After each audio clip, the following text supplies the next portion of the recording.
Cinema சப்சிதா Sundararajan. So கொஞ்சம் உடம்பு முடியல இருந்தாலும் கஷ்டப்பட்டு பேசுறேன். ஸோ ஃபர்ஸ்ட் வந்துட்டு நம்ம 2 படம் இன்னைக்கு பார்த்துருக்கேன். போய் காலேஜ்ல போய் சர்டிஃபிகேட்லாம் வாங்கிட்டு ஒரு 2 படம் பார்த்துட்டு வந்தேன். ஸோ ஃபர்ஸ்ட் நம்ம இது பேட் கேர்ள் படத்தோட ரிவ்யூ பார்த்துருவோம். அதுக்கப்புறம் நம்ம லோக்காவும் பார்க்கலாம். ஸோ ஃபர்ஸ்ட் பேட் கேர்ள் படத்தோட ரிவ்யூ பார்ப்போம்.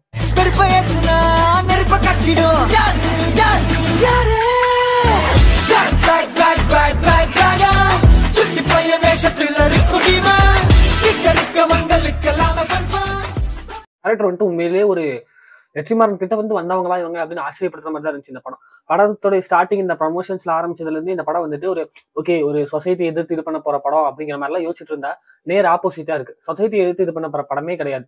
படத்தோட உடனே ரொம்ப சிம்பிள் தான். ஒரு பொண்ணு, ஒரு சாதாரண ஒரு தமிழ்நாட்டுல ஒரு மிடில் கிளாஸ்ல இருக்கக்கூடிய ஒரு பொண்ணு, அந்த பொண்ணு தனக்கு பிடிச்ச விஷயங்களை செய்ய போகும்போது சொசைட்டிங்கிற இந்த விஷயங்கள் அதுல இருக்கிற சில விஷயங்கள் வந்துட்டு இந்த பொண்ணு தடுக்குது.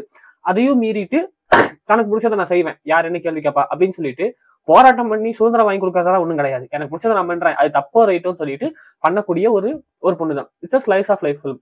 ஸ்லைஸ் ஆஃப் லைஃப் ஜானரை பத்தி ரொம்ப பெருசா தெரியாதவங்க மேக்ஸிமம் 2-3 படங்கள் பார்த்தவங்களுக்கு வேணா இந்த படம் ஒரு மாதிரி எம்டியா என்னடா படம் இதுங்கிற மாதிரி ஃபீல் ஆகலாம். பட் பார்த்தவங்களுக்கு இது ஒரு ஹீலிங் ஃபிலிம்ங்கிற மாதிரியே சொல்லலாம். கிட்டத்தட்ட இந்த கேரக்டரே பார்த்தா என்னோட ஃபீமேல் வெர்ஷன் மாதிரி தான் இருந்துச்சு. ஒரு கேரக்டர் ஸ்ட்ரக்சரை சொல்றேன். சொசைட்டி கிட்ட கேட்கிற கேள்விகள், செய்யக்கூடிய விஷயங்கள், படக்கூடிய அவமானங்கள், இதெல்லாம் பார்க்கும்போது வந்துட்டு என்ன பாக்குற மாதிரி தான் இருந்து. ஆனா ஆல்சோ கிட்டத்தட்ட இன்டர்மிஷன்ல நடந்த அந்த பாய் ஃப்ரெண்டோடைய அந்த சண்டை, அந்த நடந்த அந்த விஷயம், அந்த பாய் ஃப்ரெண்ட் சொன்ன விஷயத்தால எனக்கு தெரிஞ்ச ஒரு பொண்ணுக்கே நடந்ததுதான். So it's more relatable to me கிடையாது, மோர் ரிலேட்டபிள் டு கேர்ள்ஸ். நிறைய பேத்துக்கு வந்துட்டு கண்டிப்பா இது பயங்கர ரிலேட்டபிளா இருக்கும். இப்போ வாழ்ற வாழ்க்கை இதெல்லாமே வந்துட்டு என்னதான் அவேவா இருந்தாலும் இருக்கிற ஸ்ட்ரக்சர், அந்த பொண்ணுடைய கேரக்டர், அந்த பொண்ணுடைய மைண்ட் செட் எல்லாம் மேக்சிமம் வந்துட்டு நம்ம ஊர் இந்த காலத்து, அதாவது இந்த இதை சொல்றேன் ஜென்சீஸை விட அதுக்கு இயர்லி தான் சொல்லலாம், இயர்லி 2K அந்த மாதிரி 2K அந்த மாதிரி சொல்றாங்களா, அவங்களுக்கு மேக்ஸிமம் ரிலேட் ஆகிறதுக்கான வாய்ப்புகள் இருக்கு. ஆல்சோ இது வந்துட்டு மோர் ஜெனரலைஸ்டா சொல்லிட முடியாது இந்த ஜென்ரேஷனுக்கு பிடிக்கும், இந்த ஜென்ரேஷனுக்கு பிடிக்காதுன்னு சொல்லிட்டு. ஏன்னா அது உள்ளேயே நிறைய வேரியேஷன்ஸ் வருது இருக்கும். சொசைட்டியை வந்துட்டு சொல்லக்கூடிய விஷயங்கள்லாம் ஏத்துக்க முடியாதவங்களுக்கு வேணா இந்த படம் வந்துட்டு என்ன பார்த்த மாதிரி இருக்கு அப்படிங்கிற மாதிரி சொல்லப்படலாம். பயங்கரமா இருந்தது. ஆக்சுவலா ஒரு எக்ஸ்பீரியன்ஸாவே ரொம்ப ஒரு ஆஃப் பீட்டான ஒரு இது அந்த மாதிரிலாம் இல்லாம மெயின்ஸ்ட்ரீம் மாதிரியே தான் ஃபீல் ஆனிச்சு படம். என்னடா நம்ம வந்துட்டு ஒரு புது டைரக்டர், யாருன்னே தெரியாது, படத்துல இருக்கிற யாரையுமே நமக்கு தெரியாது. Only producer of Anurag Kashyap Vetrimaaran தவிர நமக்கு யாருமே தெரியாது. ஆனா இது ரொம்ப நல்லா இருக்கு, இது ரொம்ப ரொம்ப ரிலேட்டபிளா இருக்கு. எப்படி அந்த ஃபீல் அவங்க எப்படி கொண்டு வந்தாங்கன்னு சொல்லிட்டு தெரியல. 3 சினிமாட்டோகிராஃபர் ஒர்க் பண்ணிருக்காங்க. படத்துல 3 போர்ஷன்ஸ் வருது. School portions, college portions, 30s early age of 30sங்கிற 3 போர்ஷன்ஸ் வருது. எல்லாமே சினிமாட்டோகிராஃபி வேற லெவல். அது எல்லாமே ரொம்ப அழகா இருந்துச்சு. அந்த ஃப்ரேமிங்ல இருந்து அது ஒரு மாதிரி படத்தோட ஸ்டார்டிங்ல ஏதோ ஒன்று போட்டிருந்தோம், டிஸ்க்ளைமர் மாதிரி, இந்த நாங்க ஒரு லைட்டிங் யூஸ் பண்ணிருக்கோம், உங்க கண்ணுக்கு மேபி பாதிப்பாகலாம் அந்த மாதிரி ஏதோ ஒரு போட்டிருந்தாங்க.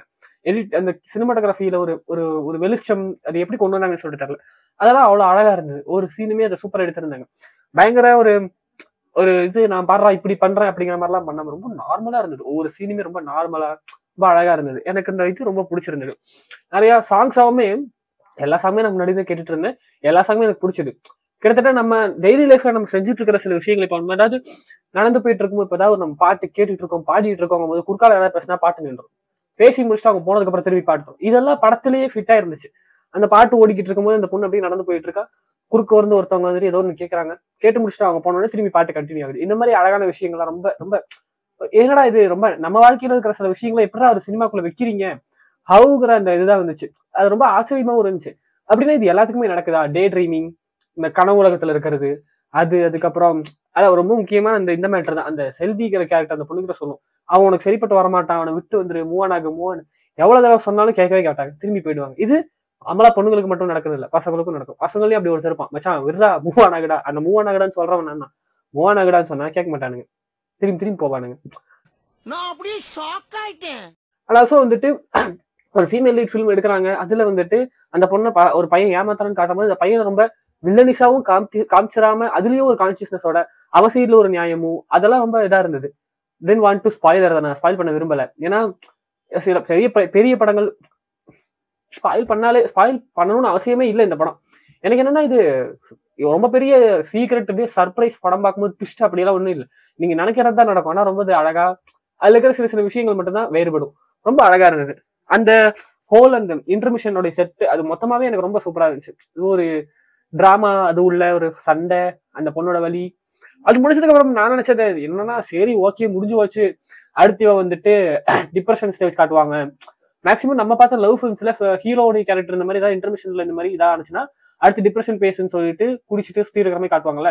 ஸோ தட் மேபி ஏதோ ஒன்று வரப்போகுது அப்படின்னு சொல்லிட்டு நினைச்சா அப்படியே மாறி போய் வேற ஒன்னா போகுது. வேலைக்கு போறா, வாழ்க்கையில கொஞ்சம் இதாகிறா, வாட் இதுவே ரொம்ப இதா இருந்தது.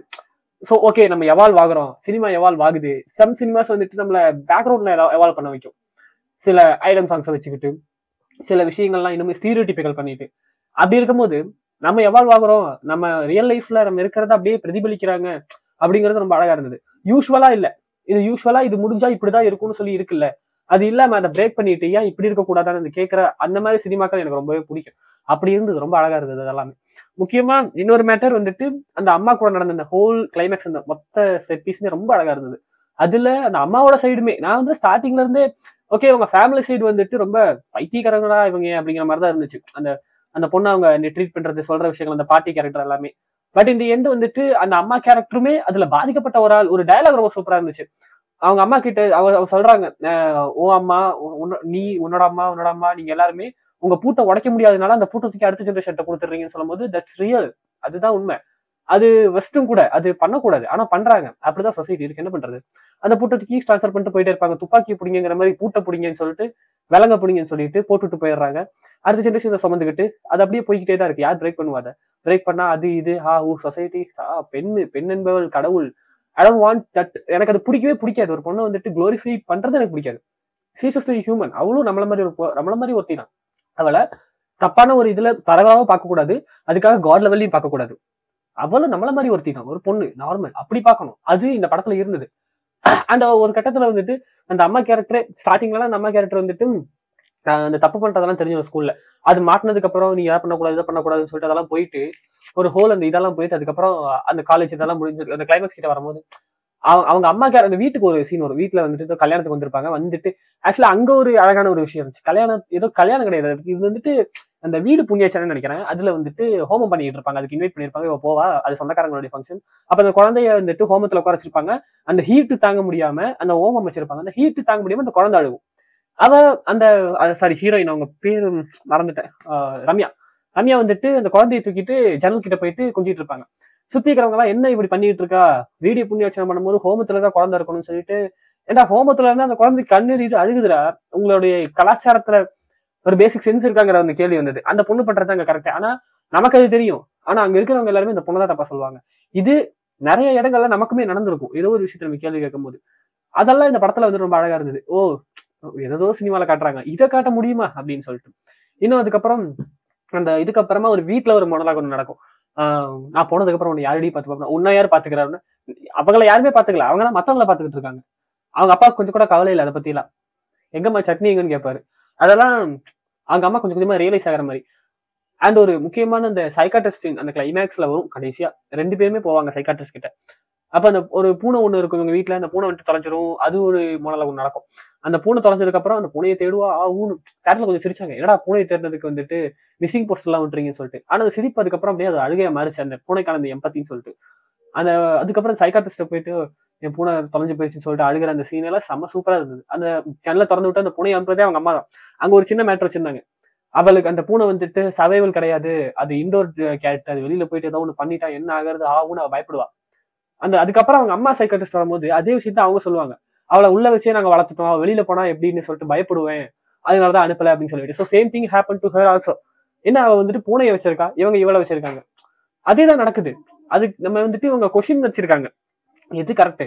இவங்க அம்மா வந்துட்டு அவளை கட்டுக்குள்ள வச்சு வளர்த்துறது கரெக்டா, இல்ல போ அப்படின்னு சொல்லிட்டு விடுறது கரெக்டா? இவங்க அம்மா பண்ணதே தான் இவ பூனைக்கு பண்றா. போட்டு அடைச்சு வச்சு கூண்டுக்குள்ள வெளில போகாத, உன்னை ஏதாவது நாய் இது பண்ணிடும் அப்படின்னு. இதைதான் அவங்க அம்மா பண்ணாங்க. வெளில போகாத, இங்க போகாத, அங்க போகாத, 8 மணிக்கு வீட்டுக்கு வா, இதேதான் பண்றாங்க. பட் அவங்க வந்துட்டு ஒரு ஒரு சொல்ல தெரியல எனக்கு, அது ஒரு புரிஞ்சுக்க முடியாத ஒரு விஷயம். இதெல்லாம் சினிமால சில கொஸ்டின்ஸோட விடுவாங்க, ஒரு ஓப்பனா ஒரு எண்டு விடுவாங்க. அதெல்லாம் ரொம்ப அழகா இருந்தது. ஸோ ஓவரால் படமே எனக்கு ஒரு டிஃப்ரெண்டான எக்ஸ்பீரியன்ஸா இருந்தது. எனக்கு இந்த மெயின் ஸ்ட்ரீம் படங்களை காட்டிலும் இந்த மாதிரி படங்கள் தான் எனக்கு ரொம்ப சப்போர்ட் பண்ணணும்னு ஆசை. அப்படி ஒரு படம் தான் இது. எனக்கு ரொம்ப பிடிச்சது. நெகட்டிவ்லாம் எதுவுமே கிடையாது. I am not reviewing also. நான் எதுவுமே என் படங்கள் நான் என் சேனலே நான் ரிவ்யூ பண்ண கிடையாது. ஆக்சுவலா நான் சினிமாவை வந்துட்டு ரசிக்கிறேன். அதை ரசிக்கிறத உங்க கூட ஷேர் பண்றேன், அவ்வளவுதான். அதனால எதுலையுமே நான் ஸ்பாய்லர் பண்ணாம ரிவ்யூ பண்ணவே மாட்டேன். எனக்குமே ஸ்பாய்லர்ஸ் இருக்கும். ஒரு சில விஷயங்களோட மறைச்சு சொல்லுவேன், சில சர்ப்ரைசிங் எலிமெண்ட்ஸ்க்காக.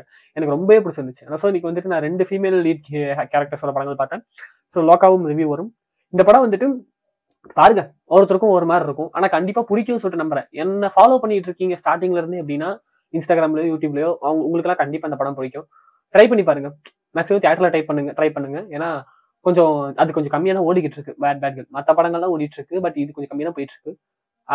இந்த சைடு திருப்பூர் சைடுல சொல்றேன். ஸோ இங்க யாராவது பாத்தீங்கன்னா தியேட்டர்ல போய் செக் பண்ணி பாருங்க. ஸோ உங்களை வந்துட்டு லோக்கா படத்தோட ரிவ்யூல வந்து சந்திக்கிறேன். அது வரைக்கும் bye from Siddharth Sundararajan. Good vibes only.